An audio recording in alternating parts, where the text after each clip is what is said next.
Now you see, again the problem is because he doesn't know Arabic actually. Qala qul, it's changed. What is changed? Qul means to say, qala means they said. You see, there is a different Quran, and he brought 2 copies of the Quran. Hafs and Warsh. I'll just give an explanation again. You see, I brought a diagrammatic presentation to it. The diagrammatic presentation says, Prophet ﷺ received the revelation of the Quran basically in the Quraysh dialect.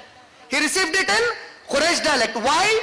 Allah says in Surah Ibrahim, Surah number 14, ayat number 4, that we give messages to the people in the language they know. Prophet Muhammad was a Quraysh Arab. The Quran was first revealed in Quraysh dialect.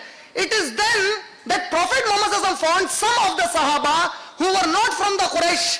They had a problem reciting the Quraysh dialect.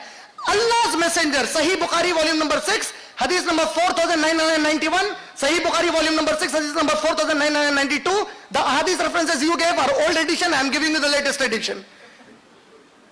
Allah's Messenger said, and another hadith in Sahih Bukhari volume number 3, hadith number 4219, the Prophet said, Jibreel alayhi salam came and was revealing the Quran. Allah's Messenger said, O Jibreel, teach me Quran in another aruf. Jibreel taught me in another aruf. I again requested, he taught me till he taught me in 7 ahruf. Who taught Muhammad in 7 ahruf? Jibreel alayhi salam taught in 7 ahruf. Those 7 ahruf, Prophet Muhammad taught to his Sahaba. And the Sahaba learnt all the 7 ahruf of the Quran. But at the time of Muhammad the Quran was not in the form of mushaf.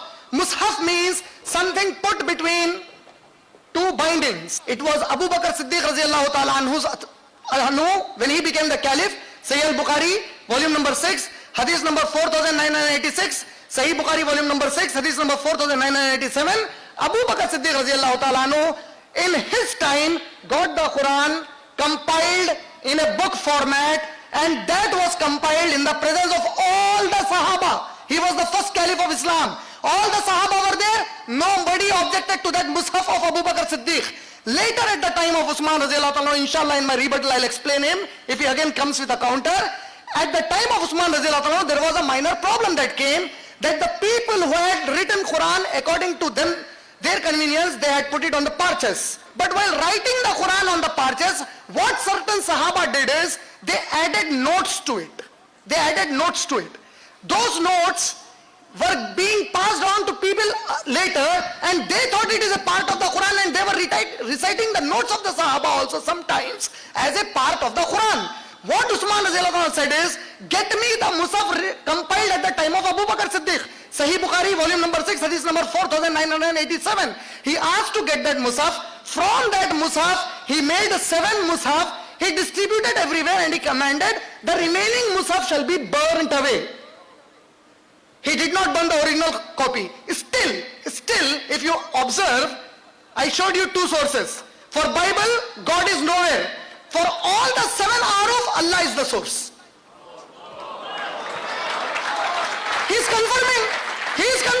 Abdullah ibn Masud, he is quoting the Sahaba, meaning the Sahaba are the people of Nabi sallallahu alaihi wasallam, so they have a perfect understanding of Quran. Even if we have those differences of the Quran, all those differences were taught by Allah to Muhammad sallallahu alaihi wasallam. We did not get those differences like you got it in the Bible. Alhamdulillah. Assalamu alaikum wa rahmatullah.